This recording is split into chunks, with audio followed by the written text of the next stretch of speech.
इस बिल के टाइमिंग की कि अभी ईद की रौनक बुझी भी नहीं थी और हमारी जड़ों पर एक नया फरमान लाया गया। पहले उत्तर प्रदेश में मुसलमानों को नमाज पढ़ने पर रोक लगाई और फिर सौगात में ये बिल लाया गया। निसार में तेरी गलियों पे है वतन, जहां चली है रिवाजों गैर कि कोई ना सर उठाकर चल सके।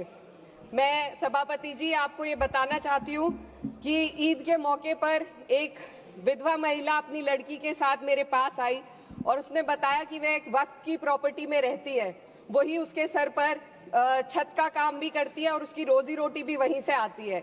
वो इस बिल को लेकर इतनी फिक्रमंद थी कि कहीं उससे वो उसकी संपत्ति ना छीन ली जाए।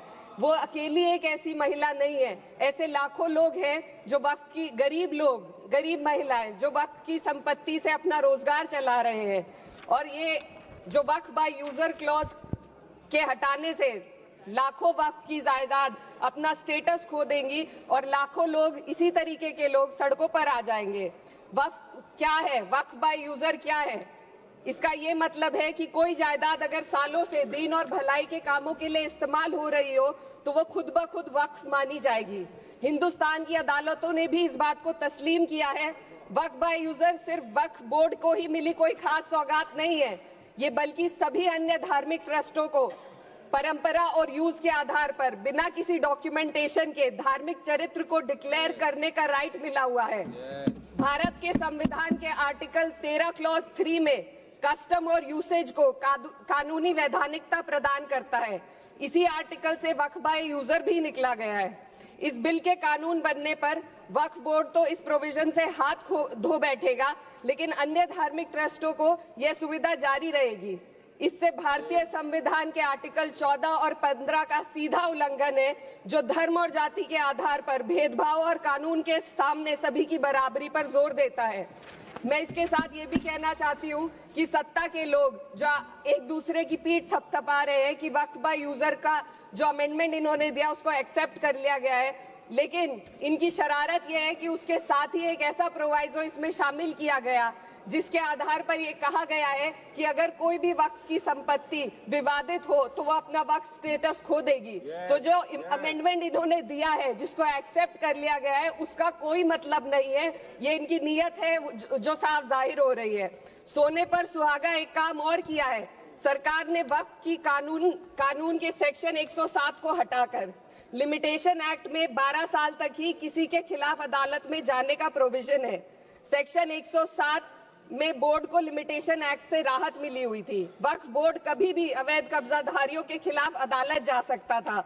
अगर ये सेक्शन ना हो तो अवैध कब्जा करने वाले लोग कानूनी प्रक्रिया का फायदा उठाकर वक्फ की प्रॉपर्टी को हड़प सकते हैं।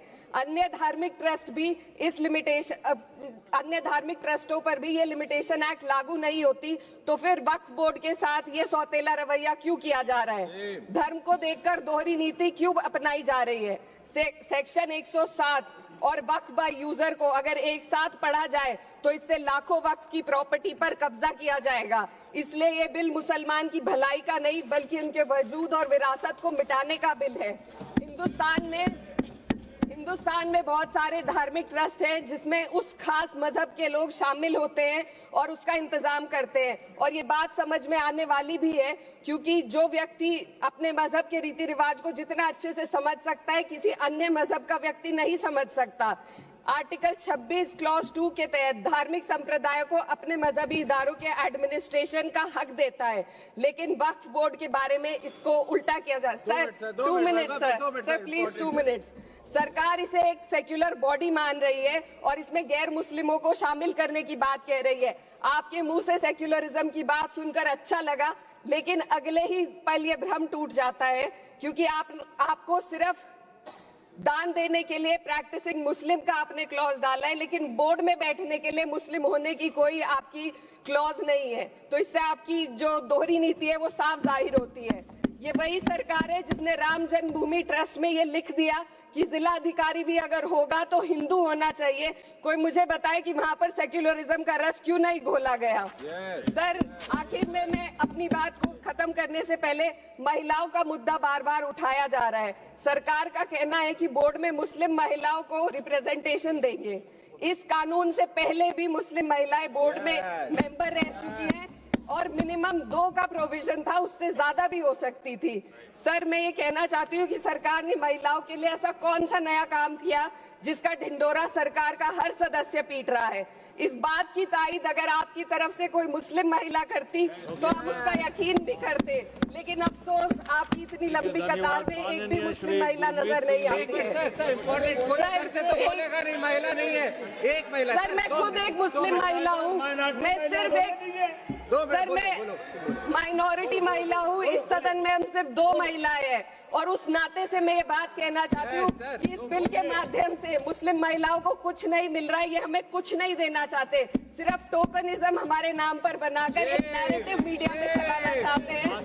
तो ये बिल मुसलमान की भलाई का नहीं, उनकी पहचान को मिटाने का है। सर, अंत में मैं बस यही कहना चाहती हूँ कि कागजों की कैद में बस नाम रह जाएंगे, वो जो हमारे थे सिर्फ दावे में रह जाएंगे। इस बिल के द्वारा मीठी ईद के जायके को कड़वा करना, यही असली सौगाते मोदी था। बहुत बहुत